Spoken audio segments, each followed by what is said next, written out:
Bismillah, walhamdulillah, wassalatu wassalam ala rasulullah. Assalamu alaikum, welcome to The Narrative, telling it like it is.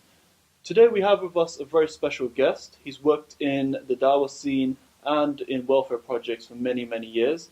He was part of UKIM, MYF, and the British Muslim Heritage Centre in Manchester.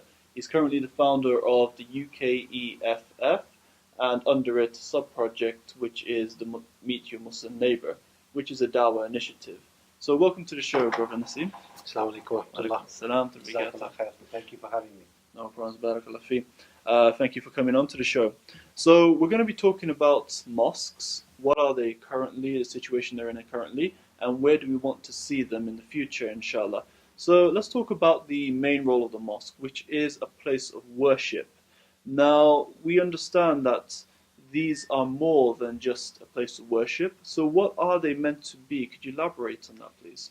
The best, I always say, when you're looking for a definition of a word, you always look at the definition from the Quran and the way it was practiced by Rasulullah sallallahu alaihi wasallam. Don't make up our own version of what a masjid is. A masjid is what Nabi sallallahu alaihi wasallam set up.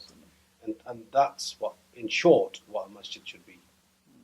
Okay, so in the time of the Prophet ﷺ, it served a greater purpose than what currently mosques serve today. For example, as a central point of meetings, consultations for guests who came from abroad as well. So, according to this evidence, this widens the scope. How much so? Well, basically, in the time of Nabi sallallahu alaihi wasallam, the masjid or the masjid was a central hub for the community. Anything that needed doing was done from the mosque. It was initiated from the masjid. So whether it was gatherings, whether it was weddings, whether it was funerals, whether it was political policies that were being made, whether it was plans for the battlefield, every single item, whether it was education, everything was done from the masjid. Okay, so is this not the case so much now? Why do you feel that, for example, many mosques are no longer living up to this prophetic traditional expectations of the mosque, and the engagement or the purpose within the communities is no more than just a place of worship now? I think, to be honest with you, there are two reasons for this. You know, there was a report I was reading some years back, and in that report it said people are fearing Muslims and the mosques. They're becoming hundreds and hundreds in number.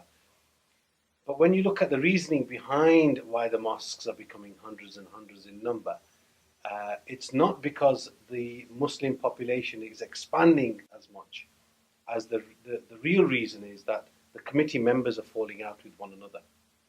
And therefore, I'm having a go with you. I don't like you anymore. I want to go create my own masjid.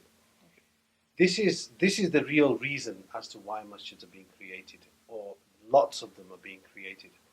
And Nabi sallallahu alaihi wasallam said, "Innamal a'mali binniyah." All your actions will be taken from your niyyah, from your intentions. So all your actions will be rewarded in accordance to your intention. And when you look at the intention as to why the masjids were created, or how, not the first initial masjid, and I'm not saying all of them either. I'm saying majority of them. The majority of them are created as a way of fitna, or as a way of creating something that will massage my ego, because people will call me the chairman of that masjid. It's not to serve the community. It's certainly not to serve the deen of Allah subhanahu wa ta'ala. Okay, so going on from talking about engagement with the community now, we understand that there are many cultural reasons, cultural trends which may have contributed. Now the case is that we have a large subcontinent demographic within the UK. Now moving on from this, these people can't be ignored, they can't be alienated at the same time, so we can't completely shun that way. But at the same time, we have later generations, we have people who are external from this understanding who want to participate and get involved as well. So what is the way forward from here? I think you shouldn't shun any community whatsoever. We, as Muslims, we should be above that. We're not a colour or a race-driven society. Colour, creed, and all these kind of things are not relevant in Islam. We're not nationalistic either. Nationalism is probably the biggest killer today in reality. We should be embracing everybody and anybody into our masjids, whether they're Muslim or not, whether they're from the subcontinent or not. We should be able to cater for any person, from anywhere. I've seen this in Oslo and some other places as well, where they have 4 or 5 different floors. Different languages are spoken on each floor. The khutbah is done in 3 or 4 different languages. Okay, so we're going to take a short break. Don't go anywhere. We'll be right back, inshallah, with the narrative, telling it like it is. Myriad Foundation has a 3-word philosophy: collaborate, initiate, articulate. Collaborate with other organisations and groups, as together we are stronger. Initiate projects, conversations and ideas that will bring benefit to the community and society. Articulate the message of Islam, show its beauty and true light. Why? Because this is a big part of our faith. This is our goal, our responsibility, our vision. Collaborate, initiate, articulate. Assalamu alaikum, and welcome back to the narrative, telling it like it is. We've got with ourselves brother Naseem Ashraf from the UKEFF. So we're discussing today mosques. Are they community hubs? What are they and what should they be? So, welcome back to the show. Barakallah fi. So, let's go on to the next question. So, many people complain about committee members. They say they're to blame as being a barrier towards creating a more active or positively progressive mosque. You've been in such a position before. You are currently in such a position as well. So do you feel this is justified? Well, anybody who complains and says that the committee members are to blame for this, I always say to those brothers or sisters that stop complaining, sat on the wall. Get involved with your local masjid and go and change things. No masjid will try. Well, they may try and put barriers in the way. However, they can't stop you. Okay, so thinking proactively.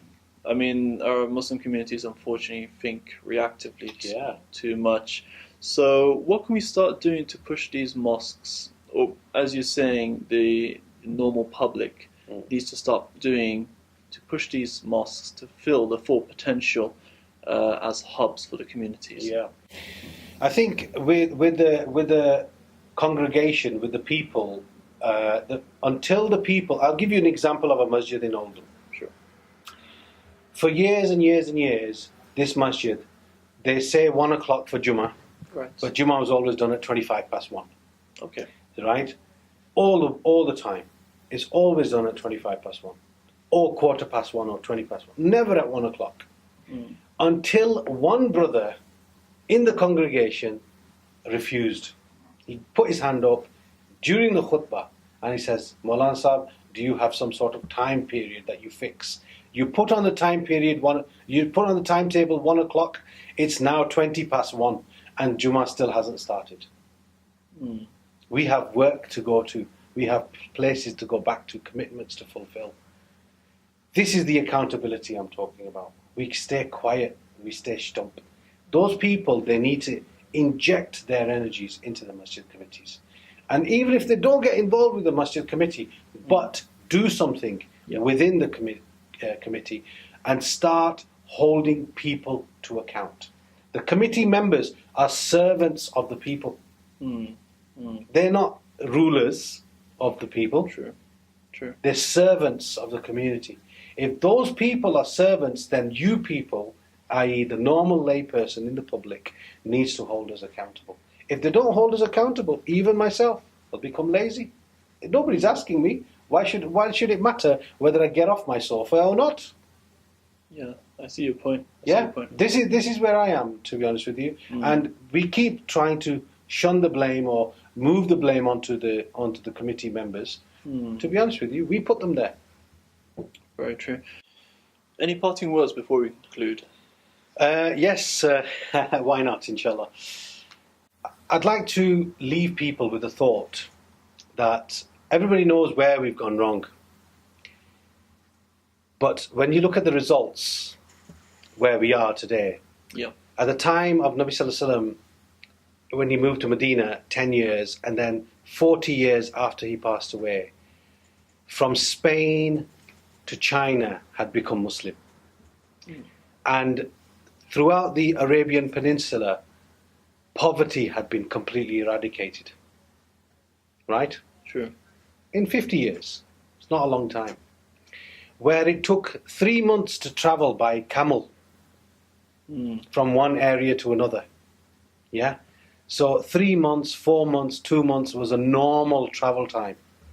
Today's technology we can travel from here to the other end of the world in less than 9 hours, 10 hours.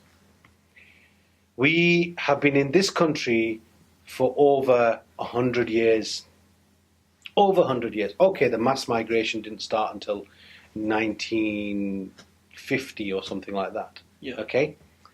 But my point is, even if you say 1950, we've still been here for over 50 years. And we've not been able to touch 1% of the population, let alone relay the message of Islam to them. Where are we going wrong? This is where we're going wrong. This is where we're going wrong. We need to become Muslim ourselves first and acknowledge whether we are Muslim or not, and realize that Muslim is a verb. It's not a noun. It's a verb. It's a doing thing. You have to keep doing it to be Muslim. If you stop doing it, you're not Muslim any longer. And there's no such thing as, I'm Muslim but I'm not practicing. There's none of that. So you either are or you're not. You know whether you are or you're not. If we are Muslim and we are in submission, then we need to be in submission to Allah subhanahu wa ta'ala. Not Brelviism, not Deobandiyism, not Tablighism, no other ism will do. It has to be Allah subhanahu wa ta'ala. So my point is, let's unite, let's start relaying the message of Islam to the masses. It's the public that's going to change the things, not the leaders at the top. And I'll leave you with that one last. Jazakallah khair. I'm afraid that's all we've got time for today, Brother Naseem. Thank you for coming on to the show. So, viewers, as usual, we'd love to hear from you, your comments, your emails, what you'd like to see in the next shows moving on from here. So that's everything from us at The Narrative.